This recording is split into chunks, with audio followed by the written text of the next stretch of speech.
What's up, everybody? This is Parker Hurley. We just finished week 6 of the NFL season. I haven't talked since between weeks 1 and 2, so I figured it'd be a good time to come in, dump my brain onto you guys, and let you hear what I'm thinking about all 32 NFL teams. So this is going to be more of a check-in, a status check of every team, see what I like, what I don't like from every team so far. So without further ado, like I said, I'm Parker Hurley, so let's just get into it. The New England Patriots, 4-2 in the AFC East. Obviously, the things that I like the most about them are Drake May. He's obviously having a really fantastic season so far, especially these last couple games. He's starting to really put it all together. And the biggest thing with him is his one ability to avoid sacks. He's been really excellent at whether it be stepping up in the pocket or even just using his athleticism to get out of the pocket and make plays out of structure. And then two, he's creating a lot of plays down the football field. So when you're the New England Patriots and you're seeing that a lot of the plays that Drake May is making, he's made plays within structure, but a lot of the plays he's making are plays where you're just saying, wow, he's physically talented, or wow, he's picking it up mentally. That's a huge sign of things to come for a second-year player, in a first year in his system, and they've banked these 4 wins, and they have one of the easiest schedules in the NFL moving forward. So Patriots fans should be really happy. The things that I would be concerned about from the Patriots is they can't run the football at all. I think their center, Garrett Bradbury, their left guard, Jared Wilson, can't really get much push. Their left tackle, Campbell's been pretty good, but he definitely doesn't have too much there in the ground game yet. They haven't been able to work Travion Henderson in. They don't seem to trust him. Ramondre Stevenson has been up and down, too many fumbles, really costing him opportunities. But then, you saw against the Saints, he had, I think it was like 13 carries for 18 yards. So they just can't get the push up front right now to run the football. And that's obviously, as the season goes further and you get some of these really good defenses against a young quarterback in May can, thrive in moments, but doesn't have an expiration date when you can't necessarily run the football. And then their defensive, just wonder if they have the depth to get there. Their secondaries already, it went through some issues when Gonzalez was out. It seemed like their secondary couldn't get anything together. When Christian Gonzalez came back in, they started to look better and kind of went on this little run here. They're already, starting Kyle Duggar, who they tried to cut because Hawkins has been hurt. Their issues, they're shuffling some guys at linebacker. Robert Spillane hasn't been really good at linebacker, and all the guys around him have been shuffling. Their defensive line, they're heavily reliant on Landry, Milton Williams, and Christian Barmore. And besides those, the depth on their defensive line is a really big issue. So if any of those 3 went down, their defensive line would really seem to fall apart. So it seems like their defense is kind of just hinging on a few of those key pieces, making key plays. And other than that, they have some questions. So the Buffalo Bills, the other team sitting there at 4-2. Coming off of the loss to the Atlanta Falcons, their biggest issue is their defense in general. I would say, people are going to talk about the offense, but I'm way more concerned about their defense. One of the things you can say is they, just had Ed Oliver come back this week. So, you assume that it's going to get a little bit better in some of those regards, but as they got Oliver back, then Daquan Jones missed this week with, an injury that apparently happened pregame. So, can they consistently get that, healthy defensive front? They haven't been able to get that yet. They're heavily reliant on Joey Bosa. Michael Hoyt's been suspended. Ogunjobi's been suspended. And the rookie Landon Jackson hasn't really been, hardly he's been able to get on the field. So their, defensive front, can it hold up through the season, and can they get their interior healthy? And then they're starting Shaq Thompson at linebacker, which, he's old and slow at this point. So they're at a point where, teams like, Bijan Robinson with that huge run, they're picking on them. And especially when Oliver was out, and then you have a weakness with Milano, they don't have Milano up front, whether it be Dorian Williams or Shaq Thompson. Teams are able to run the football consistently on them, and then they don't have necessarily good safety play. And, in their first round pick, Maxwell Harrison hasn't been able to see the field, due to injuries. So in their secondary, they're not, they're missing what they thought was going to be a key piece in their secondary, just hasn't been there whatsoever. So they have a lot of things to clean up in their entire defense. Yeah, I don't think Milano is going to come back. I think Jones could come back. If Jones could come back, and if they could get some sort of push from Hoyt and Landon Jackson, and then if Malik Harris or Maxwell Harrison, their first-round cornerback, if he could come back, then you could start to feel good in their defense. On offense, you say, if you have Josh Allen, they're 4-2 right now. Every once in a while, maybe they slip up but you're talking about a Super Bowl, and you're talking about this team. I don't know if they necessarily have the biggest issue is they don't have the outside presence. Shakir's a pretty good slot receiver. Keon Coleman would probably be better as a power slot, but he's taking, those X snaps on the outside, and it's been really hit or miss. And when he's able to hit, he looks pretty good because he's physically capable of doing that. But his misses have been he's been far too inconsistent. Joshua Palmer's has been a dud of a signing. They had Tyrell Shavers in over Palmer just on Monday Night Football against the Falcons. So, I mean, when it's Tyrell Shavers and Coleman on the outside and they're not getting any sort of separation, it really allows teams to, buckle in on whether it be Shakir or Kincaid, the tight ends, and it forces Allen to get into that scramble mode. So that's where I think they're pretty limited.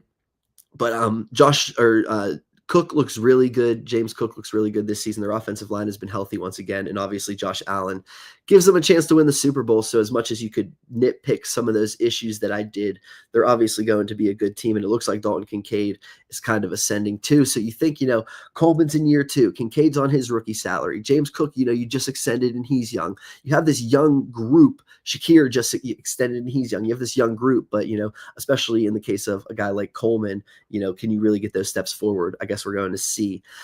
So to the New York Jets, or to the Miami Dolphins, I'm sorry, they're 1-5 here over the New York Jets when you look at the standings. The biggest concern that I have for the Miami Dolphins is when you look at this roster, you say, and they've been doing it for years, that they did not invest in the trenches. They did not invest in physicality. They were drafting a lot of speed players instead of, trench players. They were looking for, showcase players. They were looking for, players who just didn't have the toughness.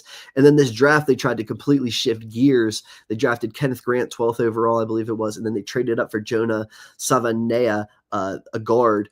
The issue is that both of them have been pretty much duds so far. Grant has had moments, but for the 12th overall pick, he's really been an issue, especially when teams are running straight at them. And his teammate, Zach Sealer, who they just extended, hasn't been great either. So a lot of things coming back on the GM here. But Kenneth Grant has been an issue, and Benito Jones has played over him at times. Their snap counts are way too close for, Benito Jones is a bit of a journeyman. Kenneth Grant is supposed to be the future of this team. And there's not much of a difference between the two. That seems to be an issue. And then Savanea, it's been 6 straight weeks that he's been a complete disaster. The one thing is that he's been, for the most part, a tackle and then a right guard in college. And now they're trying to stick him at left guard. And he's just been a complete disaster. And those are your top 2 picks. And you traded up for Savanea. And these are supposed to be, the tone setters, the culture changers, we're going to be a tough team after years of neglecting our toughness and being all about speed. And those two have just been complete duds. And that's what's been really, I think, in my opinion, leading to this 1-5 start. And then obviously their right tackle has been injured. Their right guard has been injured. They have their backup right tackle, like their 3rd or 4th string right guard, has been killing them in terms of they just don't get that push. They're not a tough physical team. A-Chain can break runs, and Tua can, keep them in games with some of his passing. And that's what I think I could come to as far as the most positive thing is that A-Chain has been dynamic, and he's been really talented catching the football as much as running the football. And then Darren Waller, the ghost of Darren Waller, who retired, came back, got injured. You figured he may have just packed it in. Looks actually really good. So it seems as though Mike McDaniel, he doesn't have the pulse of the team. He doesn't seem to get the buy-in right now. He doesn't get the toughness out of them. But as a play caller, he's obviously still really good. The New York Jets, probably have to speed it up a little bit here, is one of the things that I'm most disappointed about, obviously, is Justin Fields. But I kind of saw that coming. He doesn't process the field well. But the issue is that the coaching staff doesn't give him doesn't put him in position to succeed. You really have to, if you want Justin Fields to be your quarterback, you have to slow everything down. You have to dumb everything down. You have to run a real run-heavy offense. You have to lean on his legs consistently. And, you have to make sure that all of the passes are, a quick read and then tuck and run. And they're just trying to ask him to run an offense like he's an NFL quarterback. And I don't know why you would pay Justin Fields the money they did and then ask him to do things that, like, did you watch what he is as a quarterback? They're asking him to do things that he, has never been able to do in the NFL. So it makes no sense. So, and then Garrett Wilson's out now. So they're going to have, Josh Reynolds, Arian Smith, And, maybe if Alan Lazard can get healthy, they don't have much of a receiving core right now. So Justin Fields with a weak receiving core is already an issue. But the issue is that the coaching staff just doesn't seem, like I said, to get it, whether it be Aaron Glenn in a lot of the game management situations. People have talked about that. But I just think in terms of putting their players in position to succeed hasn't been necessarily good. One of the things you could say is that their defense, I guess you could argue, is starting to figure it out in some ways. They haven't had Jermaine Johnson for the last few weeks, and he was back last week, and it seemed like that really helped their pass rush against Denver. And then it seems like they're starting to get some things figured out. They traded for Brown Lee from the Titans, sticking him in the slot, has been able to push Malachi Moore into a safety role, and it's a little bit improved, but it's just tough to get too excited about the New York Jets at this point. So on to the Pittsburgh Steelers in the AFC North. The thing that you have to like about the Steelers is that they're winning football games. They're banking wins. They have 4 wins in the bank. They have, one more game against the Browns on schedule. They have 2 more with the Bengals. So those could potentially be games where, and you look at their division, the Bengals are 2-4 with Joe Flacco. The Ravens are about to get Lamar Jackson, but they're 1-5. And, you probably 9 wins has you potentially, it would be, the Ravens would have to go 8-3 the rest of the way to get to 9 wins. 9-2 seems hard for the Ravens. The Bengals aren't going to win 10 games with Joe Flacco in the state that they're in. So the Steelers probably need to go 5-7 the rest of the way to tie the AFC North, and then 6-6 to win the AFC North. That's a good position to be in if you're the Pittsburgh Steelers. And beyond that, their defense seems to be coming together. Joey Porter Jr. is finally healthy, and he had a really good game on Sunday. Nick Herbig stepped up when Alex Highsmith was out, and now when they have all 3 of them together, that seems pretty good because Herbig was really good with Highsmith back, and it seems like it's giving Watt some time off, and then when Watt plays, rested, he's a little bit better. Patrick Queen's playing really well. Jalen Ramsey looks like a hit. Cam Hayward still looks really good. Derek Harmon, ever since he's been back, their defense has been a lot better. So, the additions of Harmon, Porter coming back, starting to figure it out at safety, some of the changes they made at safety. They're playing Holcomb on the rundowns, and they're playing Peyton Wilson on the passing downs. Some of these things, their defense is starting to get a lot better. And so that should be pretty consistent. You should be able to trust that. The question that I would have with the Steelers is that they're sitting at 4-1. Aaron Rodgers is the best quarterback they've had in 5 years, which is great. But a lot of what he seems to do is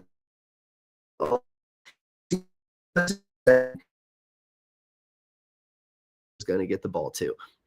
And that seems to be where Rodgers has been at his best, is just determining pre-snap and then putting the ball where he needs to within that 10-yard frame. When he has to get off script, when he has to push the football down the field, he's had serious concerns and serious issues. So I would be worried about Aaron Rodgers as, the games become more high leverage and they start to take away that, 5-yard slant to DK Metcalf and he can rip and rip for extra yards. I would start to be concerned that that isn't going to be there, consistently as the games get tighter, around Thanksgiving time and everything like that. And then they can't seem to run the football consistently whatsoever.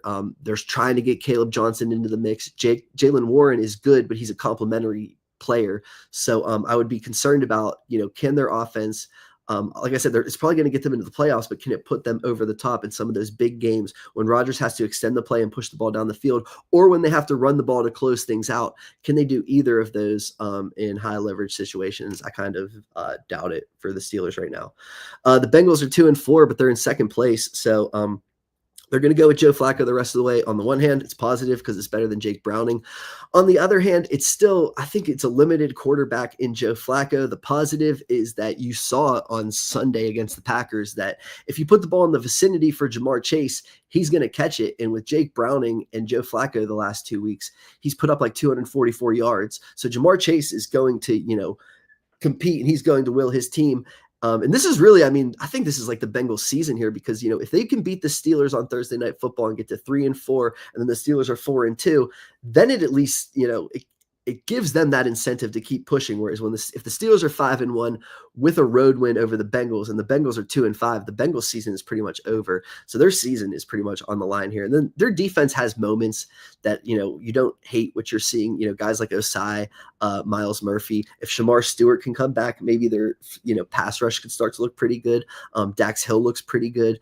But they're just in a tough spot because they They don't have a great O-line. They don't have a quarterback, and they're already a couple games back, and now they're facing Pittsburgh this week with their season on the line.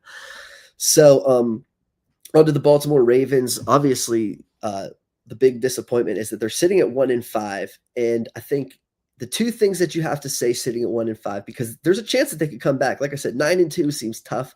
8-3, maybe.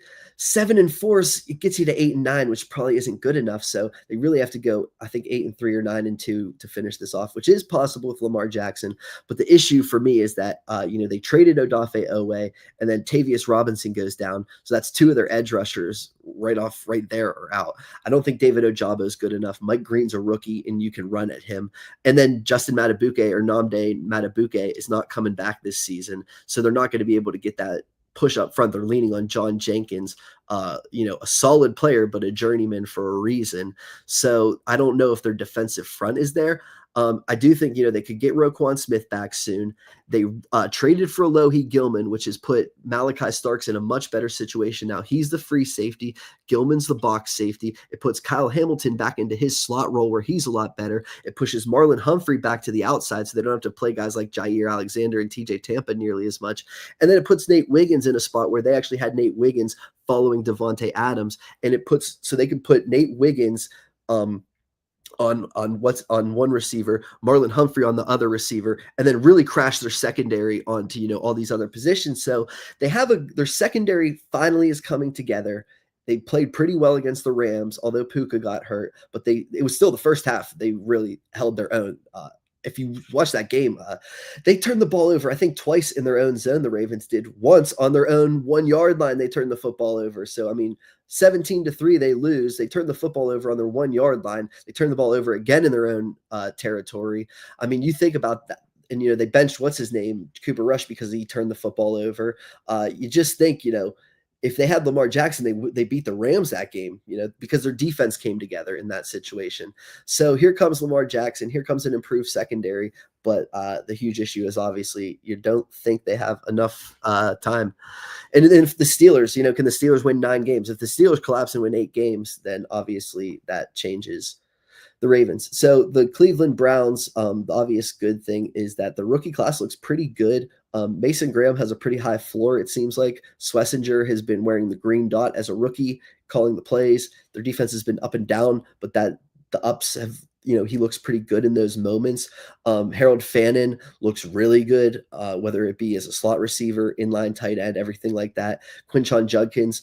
The weirdest thing against the Steelers is that they immediately abandoned the run game with a rookie quarterback on the road against the Steelers was a random decision.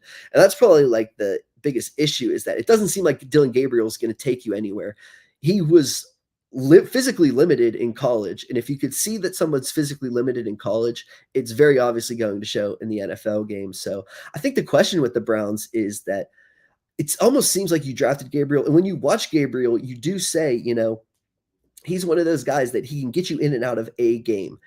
He can complete a couple passes if you put him in the right situation, if you lean on the run game a little bit more than the Browns have been. And one of the issues with the Browns is that, their left tackle's been out. Their right tackle, Jack Conklin, every time he walks on a football field, he gets injured. So, they traded for Cam Robinson, who's been a pretty much dud, but he's better than what they've had at left tackle because they've had so many issues at left tackle. KT Leviston, a guy who, just shouldn't be on a football field, has been the right tackle for the majority of the season. So they have no tackle play. A lot of their interior offensive line starting to fall apart. Jerry Jeudy just seems like he has no interest in being on this football team whatsoever. Cedric Tillman hasn't played all season.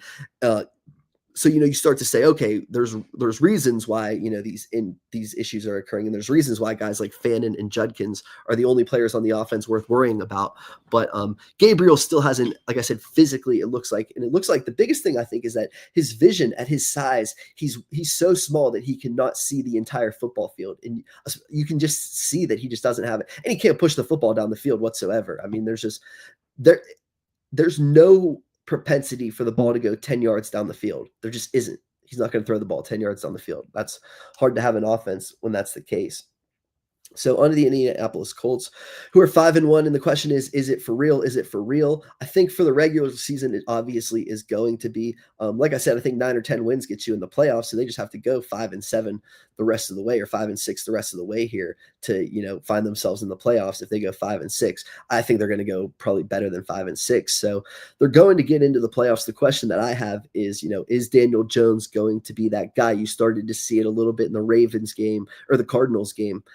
When things start to break down, when he has to make those plays off script. I think the thing that you like the most about the Indianapolis Colts is that Steichen has created great offense. He did it with Minshew a few years ago. He had them in the playoff race, and now he has a lot better pieces offensively, skill player wise. You see it with Pittman's the big body X receiver possession guy, can make plays down the sideline and over the middle. Alec Pierce is a very vertical down the field player. Josh Downs is your slot, over the middle type of player. Tyler Warren is that chess piece who can go from the fullback and he can do those sort of things. He's fullback, he's tight end, he's in the slot, he's out wide. He can do all those things that really put those pieces, all of them together. And then obviously you have Jonathan Taylor in the running game. So all the pieces fit. And with Steichen, you're going to get a good enough game plan that's going to get you, like 20 points a game. And then how much can Daniel Jones athletically create that gets you to, can you get to 30? Or then it comes down to when you get to these big moments and the script starts to break down and okay, you can score on the first drive, you can score on the 2-minute drive, and you can score out of the half, but can you score in other high leverage moments or other moments when the script isn't necessarily there and the play breaks down? And that's where I think Jones, started to throw a few turnover worthy plays. That's where, you start to see some of the offensive breakdowns. So I'm not down on Jones. I just think, how much of it is that, is he playing like a top 16 quarterback in a great offense, or is he playing like a top 5 quarterback? I think he's playing like a top, 16-ish quarterback in a great offense. And, how far is that going to take them? And then their defense looks pretty good, especially up front. Latu looks pretty good up front, but man, their secondary just can't get it together. Whether it be Kenny Moore injured, Mike Hilton injured, so now they're onto this Chris Lamons guy. Xavier Howard had to retire, and then Charvarius Ward gets hurt in warmups against the Arizona Cardinals, and they have to bring in Jonathan Edwards, who you hardly have ever heard of. So, they have Edwards and Lamons, who are just two guys that really just shouldn't be on an NFL field, let alone, Mekhi Blackman is then necessarily was supposed to be, the weakness was supposedly him because you had, all these other pieces, and they just don't have that going right now. So they need to get it together. And then, Cam Bynum, they need to get their defense, healthy. They're starting Jermaine Pratt because they don't have another linebacker. They have some of the pieces and the scheme looks pretty good, but when they're not healthy, it just looks ugly at times, especially in their secondary. So the Jacksonville Jaguars, they're sitting at 4-2. They're heading to London, which is going to be a fascinating game because they're playing the Rams. Liam Cohen playing against his mentor in London this weekend. The Jaguars, fascinating team because they're sitting at 4-2, but they may just be, the Jets are obviously the dumbest team in the NFL, but man, the Jaguars might be the dumbest team in the NFL. The number of pre-snap penalties the Jacksonville Jaguars commit is just breathtaking. It's unreal. You just can't imagine a team that could get in their own way so much. And Trevor Lawrence, that Monday Night Football game was fascinating, and that it was really like an encapsulation of who this human being is and why he went number one, is that all of the physical traits, a 60-yard dart down the field, breaking off of guys, grabbing him on the shoulder and, oh, you can't get me down. Literally the play of the game that won them the game against the Kansas City Chiefs a few weeks ago is, a lineman steps on his foot, he falls over, he loses complete composure. He even says in the postgame, he says sheer panic was what was going through his mind at the time. He steps up, he thinks to throw it away. He looks like he's gonna do like a Granny Smith shot, to throw the football away, maybe even complete disaster. Looks up, sees that there's nobody there, runs it in for a touchdown. It's just like, it's chaotic. It doesn't flow very well whatsoever. Trevor Lawrence has so many misses. When he's not missing it, Brian Thomas isn't, he's alligator arming it over the middle of the field. I will say Thomas has had his issues. Travis Hunter has been, on and off the field, hasn't been able to get into a rhythm. The offense has been clunky at times. Now they're starting a backup center. That's led to some of these issues. All of these things are, But here they sit at 4-2. They've banked some of these wins already. Like I said, Lawrence has that, okay, I'll make a brain fart, I'll miss a throw, but then I'll make a 60-yard dart and I'll kind of make up for it. That's sort of how he's been this season.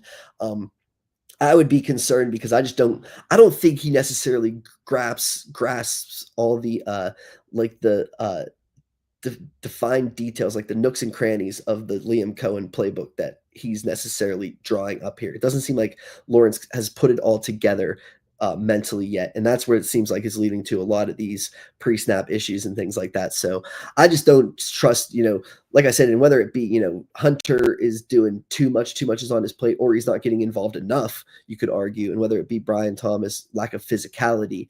You just thought, like you thought the Jaguars could win all these games and be 4-2. You just didn't think it would be this ugly and chaotic if they were going, like I said, I think you could easily map out a path where they were 4-2. I just didn't think it was going to look like this. Then the defense is almost similar that, they have a lot of these pieces. They have some of the, they just traded Tyson Campbell, who looked like, he was supposedly going to be a piece, but doesn't fit into this defense. But, they lean on Josh Hines Allen and Trayvon Walker. Walker's missed some time. Foye Oluokun and Devin Lloyd, the first round pick. Lloyd has made a lot of huge plays, but then he's made, sometimes he's not even on the field because they don't trust him in pass coverage. Sometimes he's not on the field because they don't trust him to be in the right spot. And then when he is on the field, he's making a pick six that changes the game. So, it's like this chaotic team. And, sometimes Travis Hunter has given up big plays. Sometimes Travis Hunter looks pretty good and he's in the slot following, star end receivers. It's just been chaotic. Monteric Brown playing out there. I don't know where to stand on the Jaguars. I think they're like a 9-8, 10-7 team that's just going to, lose some dumb games, win some games that you just didn't think they were going to, because they have a lot of, the high-end talent. Lawrence is physically talented. Thomas and Hunter are really good. Walker and Hines Allen are really good. Like I said, they have two talented linebackers. They have some help at cornerback. It's just when you kind of like all together, it just doesn't come together for this team. It's very interesting.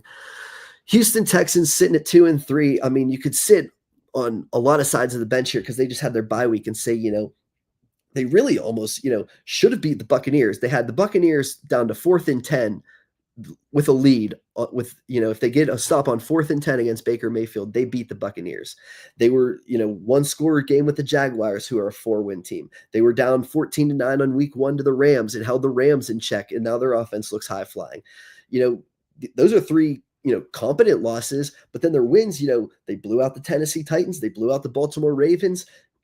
2 of the worst teams in the NFL, especially when you have Cooper Rush going for the Ravens, and Tennessee is probably the worst team in the NFL. So, it's hard to gauge exactly where Houston is. They can't beat the good teams, but they can hang with them. And then they blow out the bad teams. So you think maybe they could get their stuff together and go on a run here. Their defense looks really good, whether it be their 2 edge rushers in Stingley. Petrie had a few big interceptions. If they can get their middle linebacker stuff figured out. And maybe, Sheldon Rankins is helping up front, a little more help in that run defense up front, especially with those linebackers.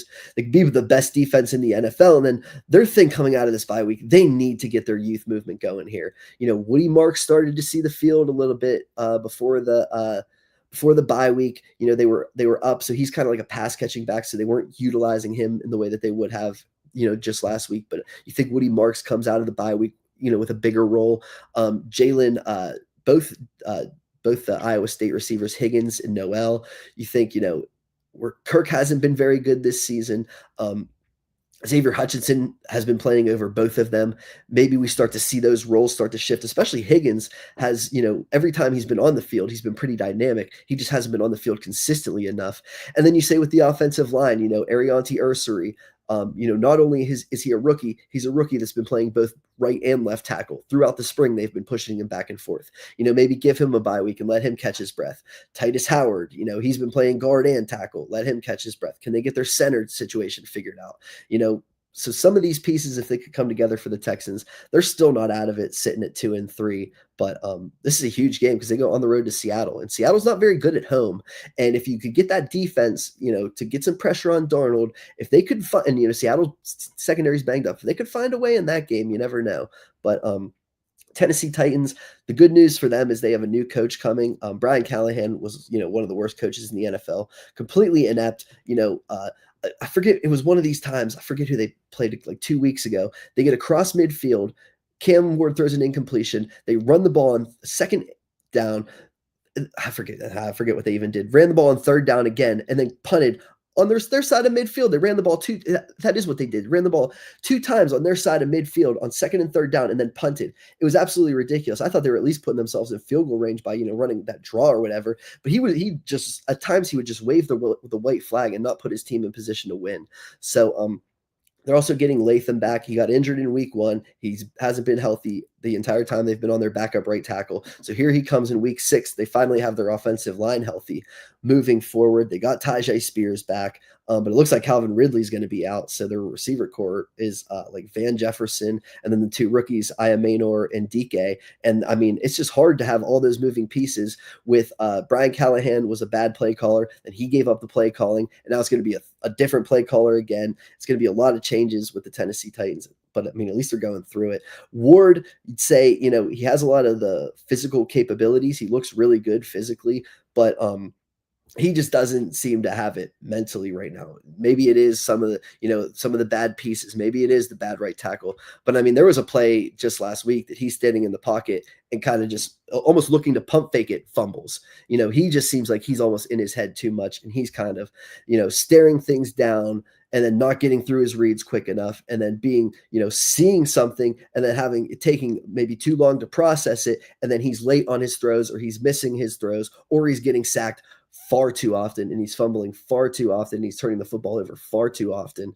A lot of it has to do with he's trying to play hero ball and he doesn't have the pieces around it. A lot of it is that, dude, you can't play hero ball in the NFL. You have to start playing in structure at some point, and we're going to see if he's going to be able to do that.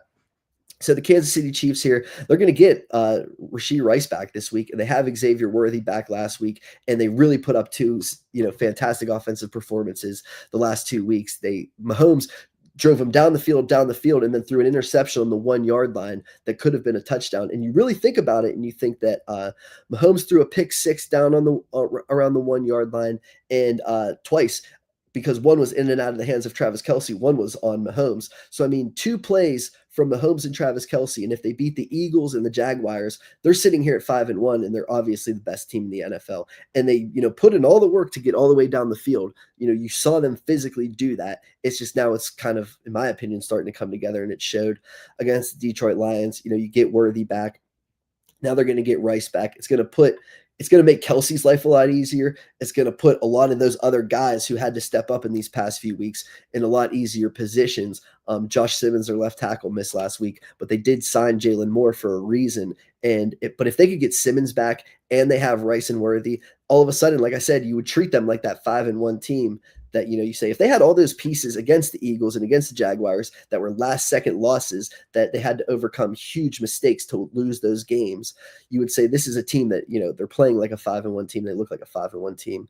Some of the issues I have with them is, they still are figuring things out in their secondary. I think Trent McDuffie is best off in the slot, and Shamari Connor is best off as a strong safety, but it seems like they like to put Connor into the slot and then keep McDuffie on the outside. Seems like that has a lot to do with rookie Noel Williams, and if Williams is ready, and then Jaden Hicks has been a little bit better as a strong safety too. So they're shuffling a lot up there. And then, Mike Dana just came back in their defensive line. Can they get enough besides Karlaftis? And Chris Jones hasn't had a great year, but besides Karlaftis and Chris Jones, they need some help up front to, like I said, that game-winning drive against the Jaguars, the offense put you in position, despite the fact that the offense threw a pick 6 and gave them 7 points, still put the defense in position to win the game, and the defense still blew it. So that would be my concern is the defensive secondary, and can they really get enough pass rush, whether it be Chris Jones stepping up, or whether it be Dana, or whether it be, any of these other guys, Amenahue starting to get his stuff together. Any of these other guys would really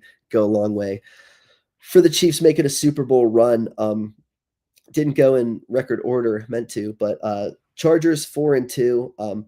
They're just getting by right now without their tackles, and they're not going to get Rashawn Slater back. They're hopefully going to get Joe Alt back here at some point, but winning a game against Miami with Deculus at left tackle and Bobby Hart at right tackle probably speaks to how bad Miami is. Probably speaks to how good Justin Herbert is. Probably speaks to the fact that, the Chargers, if they can get Joe Alt back and get some of these pieces going, they also were missing Quentin Johnson, but that was able to get Trey Harris involved. But Harris, the rookie, has not looked very good so far for the Chargers. So it's it's been reliant on Quentin Johnson. And then McConkey finally came up with a really big game when they needed him without Quentin Johnson last week. And Aronde Gadsden, their rookie tight end, really starting to show himself. Disley got hurt. He started to step up. Disley was back last week. You still saw some Aronde Gadsden, especially in those big passing moments. So that's probably the biggest positive for the Chargers is with Greg Roman and with Jim Harbaugh, you assume they're going to run the ball very often. And they've still, because they have Justin Herbert, they've still been really pass heavy, even with their tackles out and even with Quentin Johnson out, they were still pretty pass heavy last week. So the question is, can they survive? Do they have enough without those tackles? Do they even have enough in the run game? Because it makes sense that they're leaning on the pass because they can't run the football well enough, especially without Amari and Hampton and Najee Harris. So they're missing a lot of pieces in terms of just their ability to run the game, run the ball, and protect their quarterback. So Herbert's making it happen. They're putting the entire offense on Herbert for the first time in his career, and he's thriving. But how long can that last? And then the defense, the scheme keeps them in it. The scheme is really good. But, they just traded for Owe because Mack has been injured. They're hoping to get Mack back. They're shuffling, Caldwell is a rookie. The kid from Alabama is a second-year guy who's a little bit undersized on the interior because they're just not that strong up front right now. They're still shuffling some cornerbacks. They just traded Gilman because they like what they see out of Tony Jefferson, but Jefferson's an older safety. Seemed like he was just going to be a stopgap. So, do they have the pieces in their secondary or in their defense in general right now, because it seems like they're going to be in it this season. So that'll be really interesting. The Denver Broncos sitting at 4-2. You could basically say that, is their offense going to, has their offense really come together? They're starting Pat Bryant a little bit more, the rookie, putting him in the slot. Troy Franklin playing outside more, Cortland Sutton outside a little bit more. So it seems like they're figuring it out at receiver, whereas they really had they were shuffling like 5 or 6 guys. It seems like they have defined with those 3 at receiver. Evan Ingram has been a little bit more involved as a pass catcher. Troutman's still been the blocking tight end. And then, J.K. Dobbins is going to stay over R.J. Harvey. They had a real issue at left guard last week, led to some serious issues against the Jets. I just don't know. I don't know if they don't trust Bo Nix very much. They don't seem to have their skill players. It seems like they get chunk plays from Sutton. Every once in a while, Troy Franklin's involved. Pat Bryant is out there, but isn't doing much. It's coming together just slowly.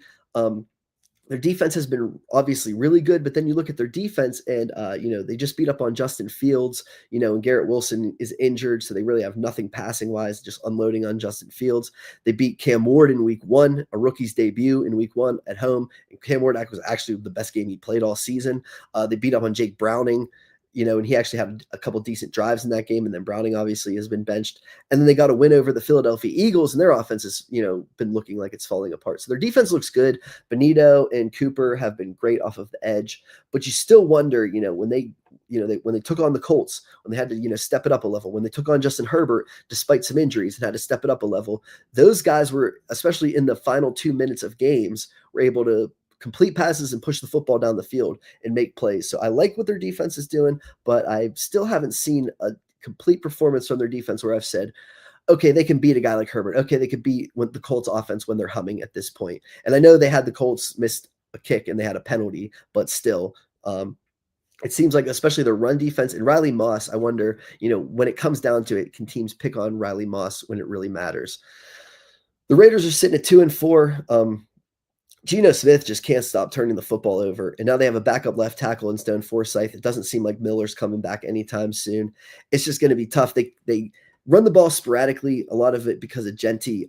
They're starting to get some consistency with the offensive line. 4 of those 5, besides the left tackle, starting to get some push, especially along their interior with Powers Johnson coming in and, being healthier. And, Meredith, they were doing a lot of switching in the offseason. It seems like that's kind of starting to come together. Would have been, if they had Colton Miller healthy, you'd start to buy into this offense coming together. But then they haven't had Brock Bowers really at all yet. They're starting to bring in Jack Besh. So, like I said, you could start to think, okay, the interior is coming together. Jack Besh is playing a little bit more. Trey Tucker has been a pleasant surprise. If they could get Bowers back, this offense could get coming, but it just stings that, Colton Miller hasn't necessarily been there. And then defensively, you just don't think that it's going to get there.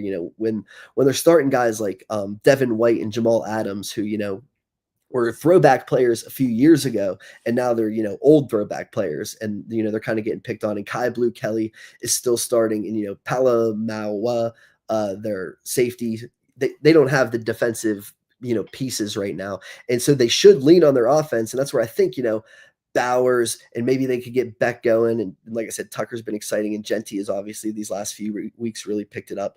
And they've been better, I would say, like these last 2 or 3 games. And they started off, they beat the Patriots, had like 3 really ugly weeks, and now they're starting to figure it out in terms of, like I said, their offensive continuity. You just wonder, how long can they hold off without Colton Miller in there?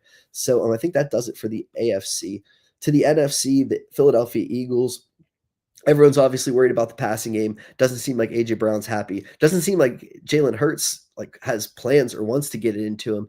Almost seems like Sirianni's game plan is to bleed out games, make things ugly, find ways to not show much so that they can win in the regular season, and then hopefully in the postseason they can kind of do some things that teams aren't prepared for. They can figure it out, but it's tough to turn that switch on. One of the biggest issues I would say is that Lane Johnson has been injured, and then Landon Dickerson hasn't been healthy, so they haven't been able to run the ball behind those two. And then the pressure's coming in on Jalen Hurts, and Jalen Hurts really needs everything to be working in congruency with each other. The run game, the offensive line, the receivers. When it all works, that's when Jalen Hurts looks good. When they need Jalen Hurts to do a lot of things beyond the offensive line and beyond the receivers, that's where he starts to struggle, and that's where you're starting to see the issues there. And then defensively, I mean, Nolan Smith is injured. Josh Sweat is on the Cardinals. Brandon Graham retired. You're starting to look at that defensive line, and you're saying, those were all the pieces that were, making the magic happen last season. Milton Williams is on the New England Patriots. Jalen Carter has missed 2 of the 6 games, just completely. He spit on Dak Prescott. He was out against the Giants, 2 really key games. They were just without, Jalen Carter. So, of course, they still, whether it be Adoree Jackson or whoever, they really need to figure out that cornerback 2 spot, because Adoree's been a disaster. And so, you start to think about it, and you think, especially against the Giants, they lost Quinyon Mitchell and Jalen Carter. That's your best, secondary player, your best defensive lineman. And you have, Nolan Smith is on the IR, and you're shuffling all these other guys. Of course you're going to give up a bunch of yards, and of course your defense isn't looking nearly as good. So, can they get consistency from Carter? Can they get Quinyon Mitchell to, stay healthy? And then, they need a cornerback too, and they need any of these pass rush guys, but I don't think any of them can.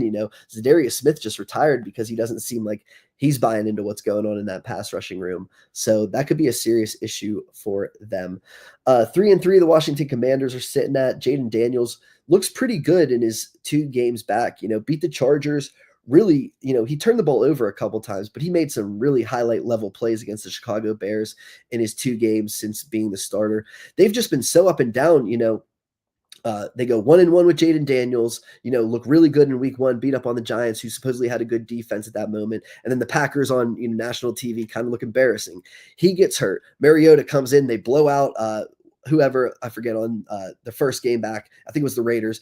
And then they go to Atlanta, and they kind of get punched in the face, and they kind of need a late score to even make it respectable against Atlanta. So now they're 1-1 in that stretch. And then they look really good against the Chargers. What a Showtime performance against the Chargers. But I thought you look at that game and you say the Chargers kind of fell apart all over themselves, injuries on the offensive line and all that stuff. And then the Washington shows it that they kind of got lucky against the Chargers, gave all that luck back to the Chicago Bears. So they've just been so back and forth, so up and down, chaotic in nature. But biggest issue, I think, is that the receivers, Debo's been okay at times, but they're leaning heavily on Chris Moore, Luke McCaffrey, Jalen Lane. Without Terry McLaurin, they just don't have it. Zach Ertz doesn't have that oomph either. Their offensive line, rookie right tackle, left guard has been up and down and everything like that. And they finally, these last 2 weeks, have been leaning on Bill Krosky-Merritt over McNichols and Rodriguez, who shouldn't be hard speed bumps to get over necessarily, but also that's a 7th round rookie, so it's taken him a few weeks. He's finally getting over those humps. The run game started to come together. If they could get McLaurin back, they could start to get some things going, but I just don't know necessarily at this point. how high their ceiling is with the lack of, depth at receiver. Can they get by with, just McLaurin and Debo at this point and really no other, and just Jaden making plays happen?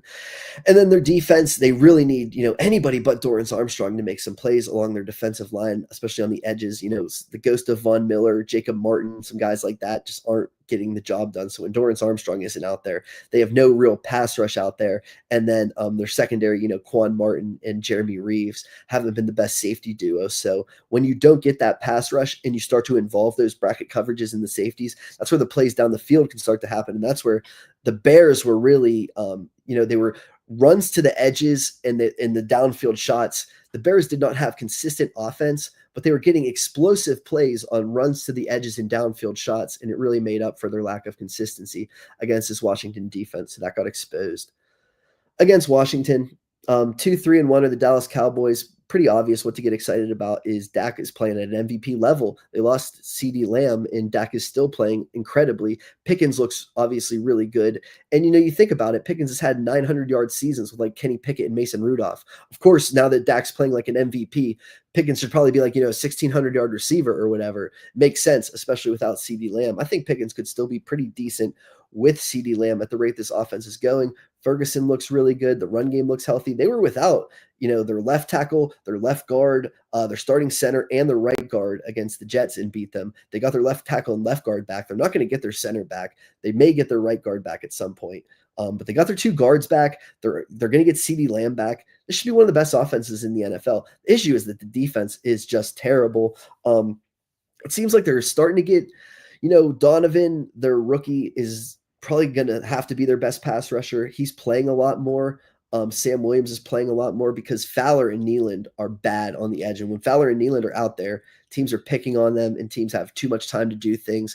And so they really need those two young guys to step up. And then between Diggs and Bland, they just haven't been healthy in their secondary. They finally had both Diggs and Bland out there. They still have Reddy Stewart in the slot. It would be really nice if they had one other cornerback. It'd be really nice if they had any linebackers. And then Malik Hooker's been out the last few weeks. So they're just getting shredded. Like I said, you could hope that Donovan Ezeraku and between Diggs and Bland being healthy, that maybe the defense at least gets them to compete and the offense can put up 30-something points a game. But I think they're still going to lose stupid games despite how good their offense is about to look because of what their defense is doing there. And then the Giants obviously sitting here at 2-4. I mean, they lost their first two games. Andrew Thomas wasn't out there. So they get Andrew Thomas back. They start to, now they get Jackson Dart in there, 2-1 with Dart, 2-1 with Thomas in there. Stupid loss to the Saints. They moved the football. They turned the football over in really bad moments. And that's what you're going to get. This is a young team. But between Dart and Scadaboo, there's at least some excitement. Between Thomas back, there's at least some hope that, they can keep him upright and keep him fighting. Dart needs to watch himself and not run into guys as much, when he's scrambling, but it's really valuable that he's scrambling. It's really helping the offense, and it's showing that he's providing a floor that can play in the NFL because when it's fight or flight, he comes in and fights. And a lot of people flight in those, scenarios when the heat's coming. And that's probably been the most impressive thing about Jackson Dart so far is the fight ability compared to fight or flight. And, the obvious sad thing is that they're not going to get Malik Neighbors back this season. Darius Slayton has been banged up. So, I mean, it's really, they had Jalen Hyatt is terrible, has been a complete bust. And they had little Jordan Humphrey, who can't believe he's still playing in the NFL. And he's not on a Sean Payton team. Sean Payton's the only reason I thought he was in the NFL.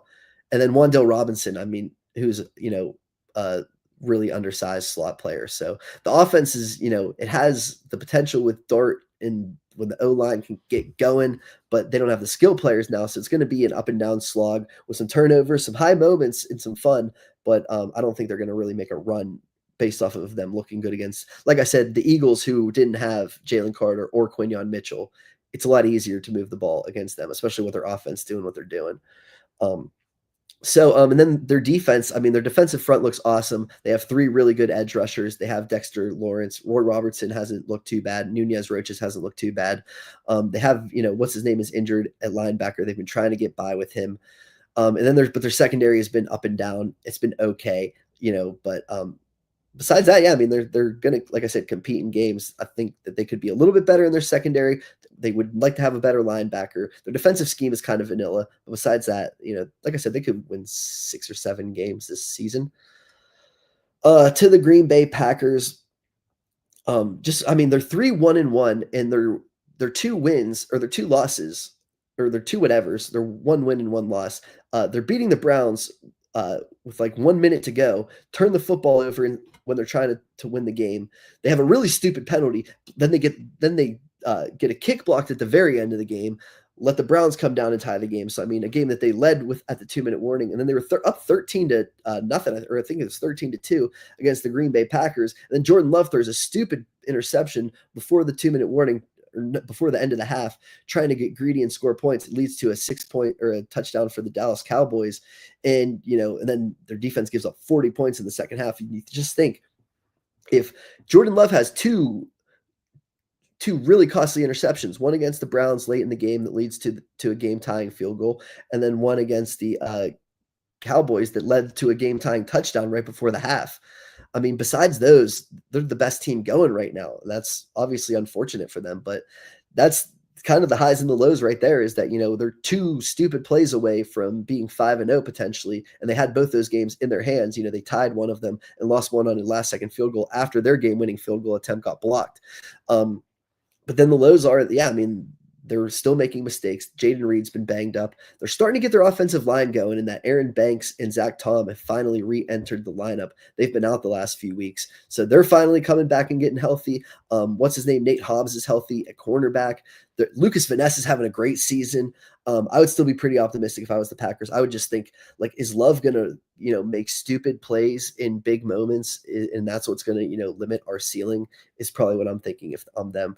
4-2 Detroit Lions. They lost to the Chiefs this week, but I mean, I wouldn't be too disappointed by that. Their secondary is just completely banged up. They don't have either of their starters. They had to push their starting slot cornerback to outside cornerback because I think he's like their 4th cornerback in terms of outside depth, but he had to play because they're down to their 4th outside cornerback.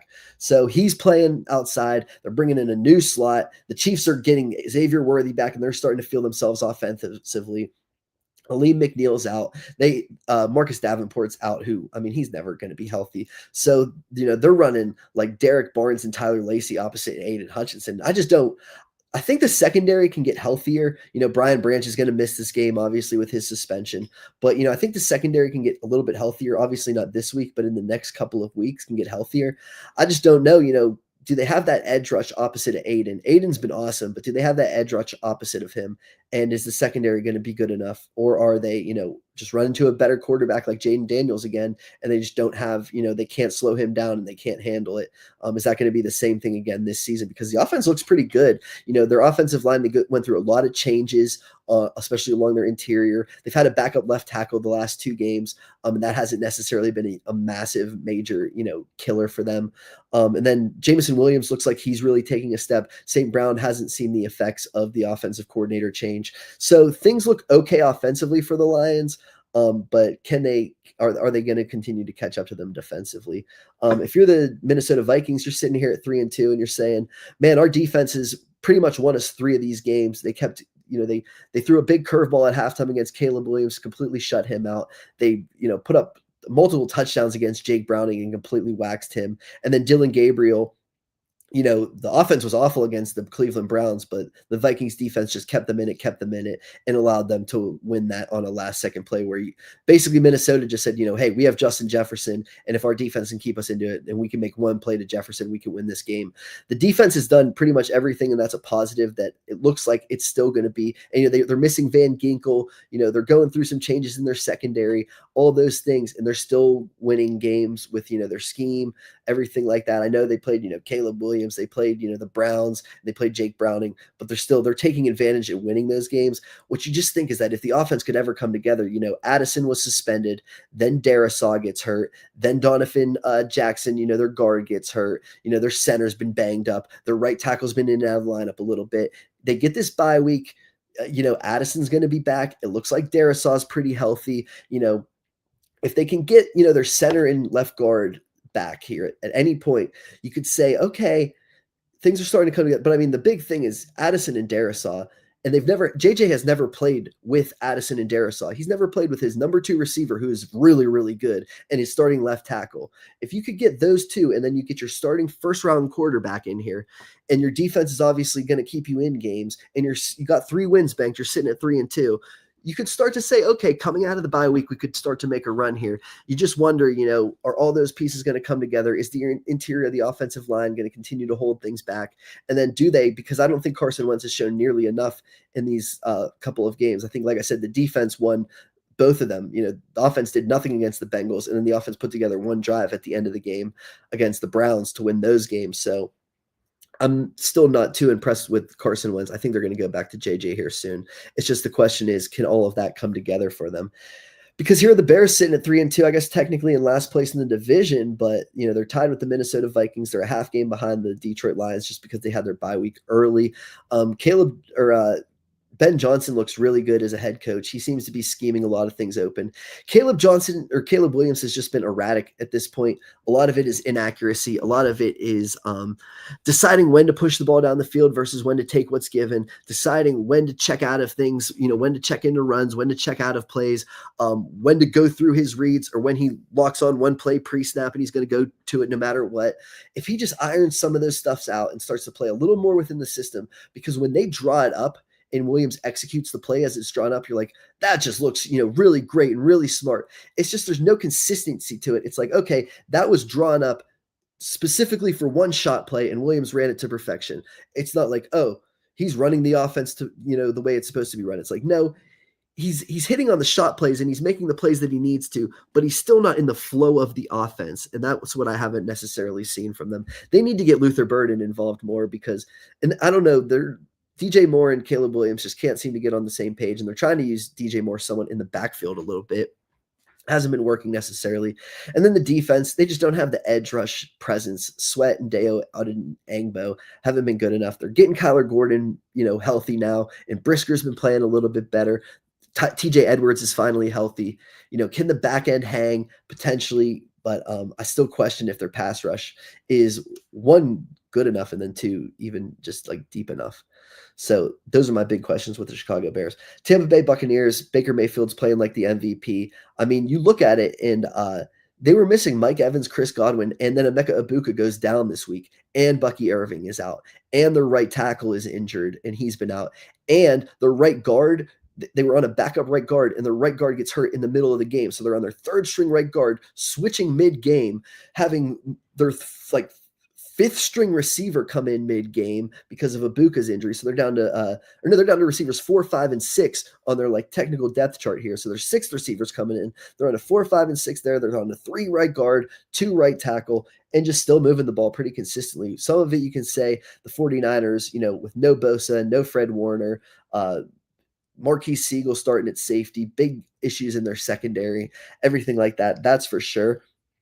But I mean, man, and they played the Seahawks the last week, and they've had, no Devin Witherspoon, no Julian Love, no Tariq Woolen. So they have played really banged up secondaries these last 2 weeks.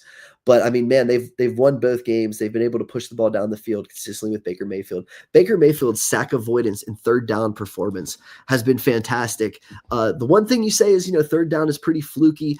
The season that Carson Wentz nearly won an MVP, he was highly dynamic on third down, and then he kind of came back down to earth, those last couple of everything after that. So you can ride that wave for a little bit on third down, just getting lucky and converting big time plays, but is that going to consistently happen? They're not going to get Malk back. It seems like Godwin, who knows how healthy he's going to get. Can they ever get those wide receivers all fully healthy? Now it sounds like Ibuka's going to miss a week or two. And then the defense, you just wonder if they can continue this. Can they get their secondary healthy? Jamel Dean finally came back. Their second round pick hasn't been healthy. Morrison, the rookie at cornerback. Parrish has looked pretty good, but and then their 2 linebackers are just getting torched over the middle of the field, whether it be Dennis and Levante Davis. Looks like he lost a step. It'd be nice to have a little bit more pass rush, but they seem to be getting it done, especially Todd Bowles is blitzing at the right times. And they've been able to, take advantage in these high leverage moments. But it is, you beat a banged up Seahawks team really late. The 49ers kind of start to lay down due to all their injuries. Like I said, you were a 4th and 10 away from losing to the Texans. You were a missed field goal from the Falcons away from losing. Is this a sign of a good team, or is this a sign of a team catching a little bit of luck? And here they head to Detroit, which will be a really fascinating game, and it'll tell us exactly what we need to know about the Tampa Bay Buccaneers here. So the Falcons are 3-2. They've been a little bit Jekyll and Hyde as well, getting blown out by the Carolina Panthers, and then losing to Tampa Bay, at home, looking pretty ugly, doing it, last second loss, blowing it against Baker, which maybe looks like it's happening to everyone.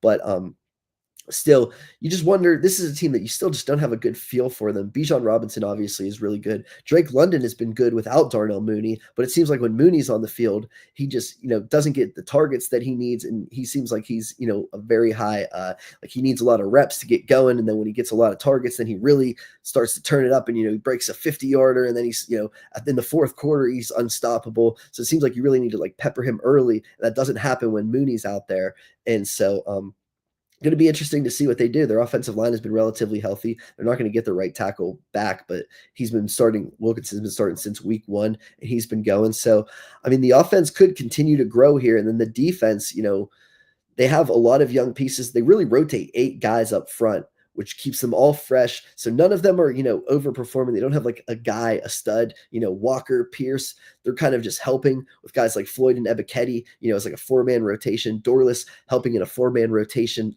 up front with all those guys. So they're kind of just, getting the job done here. Xavier Watts, a rookie, Billy Bowman, a rookie. That's what you're kind of wondering is, with no star power and a lot of rookies, can they consistently play this well of defense? Have they run into, they had a bye week and they were able to spend, 2 weeks to prepare for Josh Allen? Have they run into these situations where, when they can draw it up or get the right matchup, they look pretty good on defense, but how good of a defense are they still?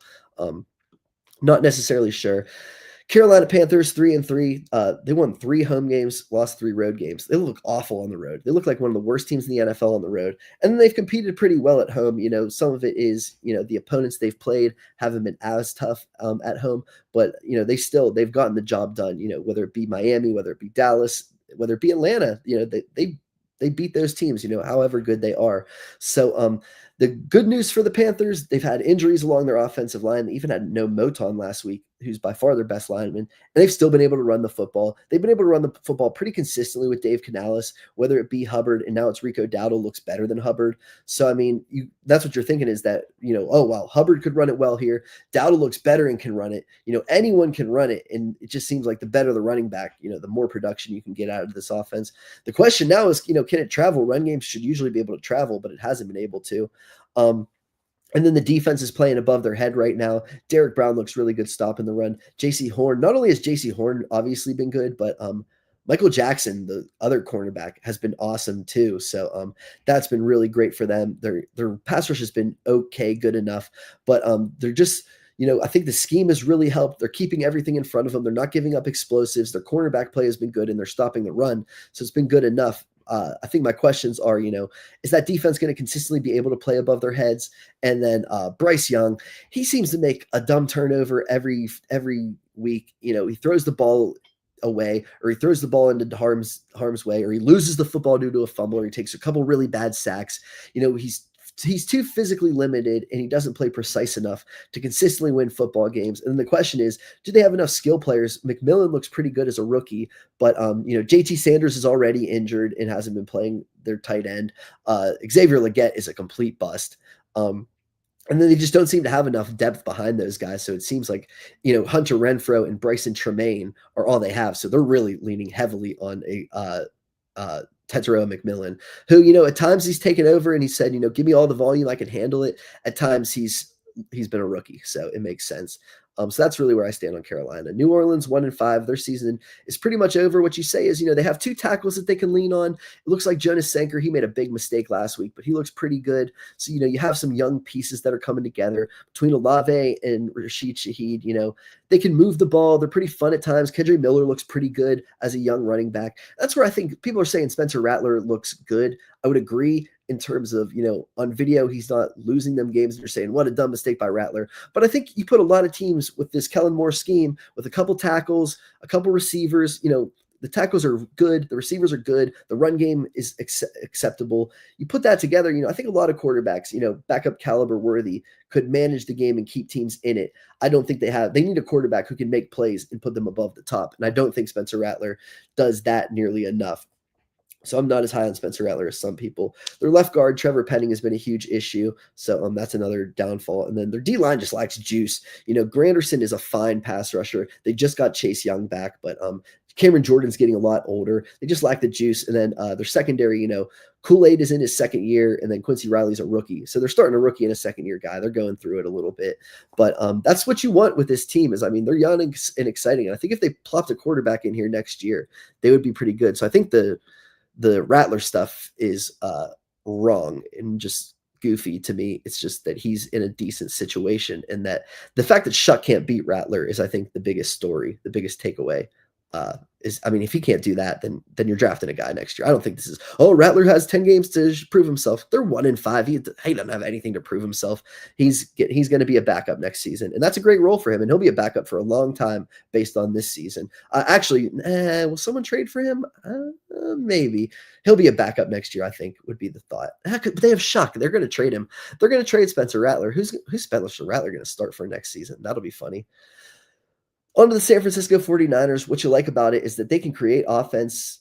It seems like, Kyle Shanahan is like, give me an apple and I'll make a bong type of person. Give him whatever and he'll create offense. Mac Jones, Kendrick Bourne, a backup left guard, doesn't matter. He'll create, some offense. Not even a great interior front whatsoever. Dominic Pooney, the right guard's playing awful. So that's obviously exciting is that, you think they're going to get Kittle back this week. They potentially could get Pearsall back this week. I don't think it matters whether Brock Purdy or Mac Jones plays. If you have those pieces in this scheme, in McCaffrey, you're probably going to be fine, especially getting Pearsall and Kittle back. If you have Pearsall, Kittle, then it makes Jawan Jennings' life a lot easier. It puts Kendrick Bourne into a lot easier of a situation. And Pearsall will be the downfield guy. Bourne will be the over the middle guy. Jennings will be the slot guy. All of a sudden, it starts to fit. Then you got Kittle, playing the tight end role. Maybe you can run the ball a little bit better. That's their biggest issue is they haven't been able to run the ball. Maybe without Kittle, maybe because they're using McCaffrey so much as a receiver, he's gassed and isn't able to do much, breaking tackles as a powerful runner. Either way, that's exciting that they can get offense done. The issue is that defensively, the injuries aren't going to come back. Nick Bosa and Fred Warner are done for the season. Marcus Siegel is, a rookie and he looks pretty rough. They are getting Malik Mustafa back at safety, which should push Siegel a little bit out of it because they started Jair Brown. So it should be Jair Brown and Malik Mustafa, and it's been Jason Pinnock and Marcus Siegel, but they're getting torched too much. Upton Stout's a rookie getting torched too much. And then they just need more pass rush, but without Bosa, it's just, hard to say. And then it's hard to say, do you trade for a linebacker because you're missing so much communication in the middle? Tatum Bethune, a 7th round rookie, is going to replace that. I don't think so.